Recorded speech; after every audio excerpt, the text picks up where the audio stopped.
All right, today we're jumping into a formal complaint that honestly reads more like a modern-day thriller than a legal document. It's a story of alleged digital warfare waged against just one person. The title? Electronic Exile.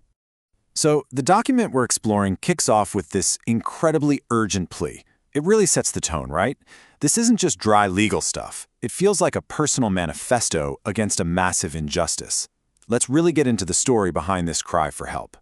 So picture this. It's early 2026, and this detailed and frankly explosive document lands on the desks of California's Attorney General, the governor, and a whole bunch of other officials. And it's all coming from a single individual, taking a stand against some of the most powerful institutions out there. So, the man at the center of all this is Professor Dr. Mohammed Fayyad. And as we're about to see, he's taking on this fight completely on his own.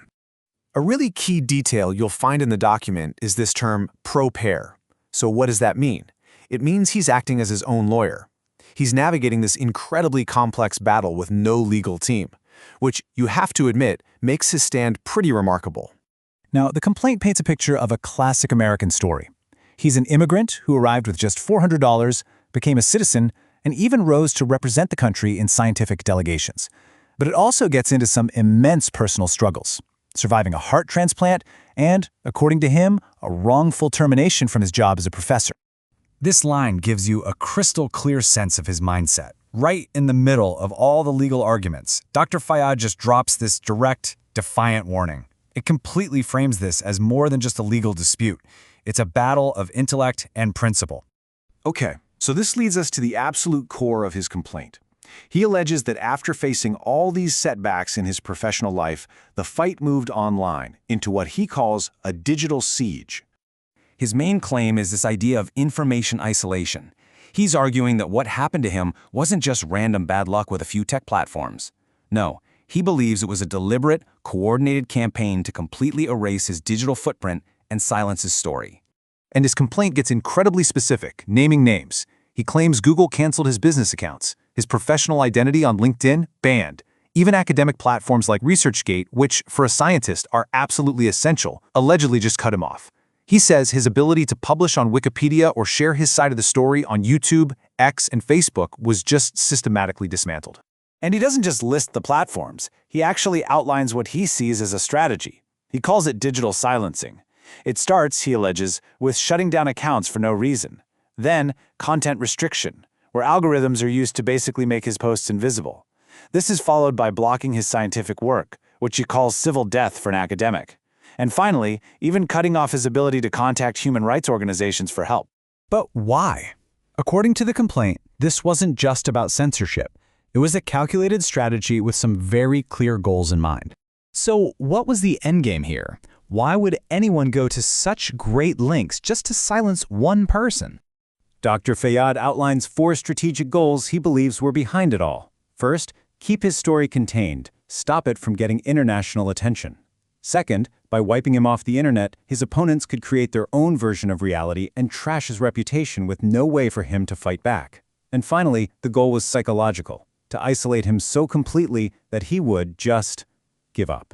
And this quote from the document is, well, it's just chilling. He describes the goal as making the victim feel like they are screaming into a void.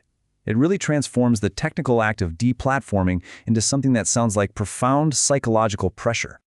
This brings us to why Dr. Fayyad sees his personal fight as a universal warning for everybody. He believes the principles at stake here go way beyond just his individual case. So, look at this contrast.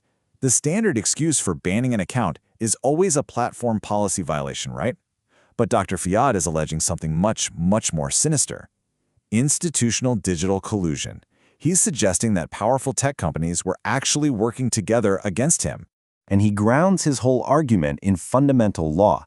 He's not just saying they broke their own rules. He's claiming this is a blatant violation of his First Amendment right to free speech and also Article 19 of the Universal Declaration of Human Rights, which protects everyone's freedom to share and find information.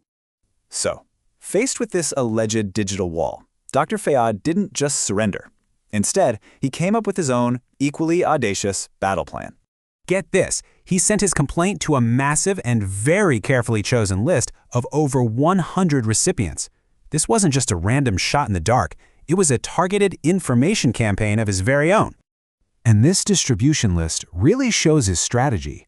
It's a cross-section of society's most powerful players: government officials, dozens of law firms, banks, universities, media regulators, you name it. He's making sure his story cannot be contained or ignored by any single group. But among the list of all these CEOs, senators, and attorneys, there's this one last, humanizing detail. The complaint is also carbon copied to his 3 children. It's a powerful reminder that at the heart of this huge, complex battle is a father fighting for his name and his future. His entire complaint really builds to this one central idea: the creation of a media wall. He describes this invisible but impenetrable barrier, built by institutional power and digital censorship, all designed to hide the truth from the rest of us. And that really leaves us with this question, doesn't it? Dr. Fayyad's complaint is his attempt to tear a hole in that wall. But it forces all of us to ask, when our lives are lived so much online, who truly holds the power to tell our stories or to erase them completely?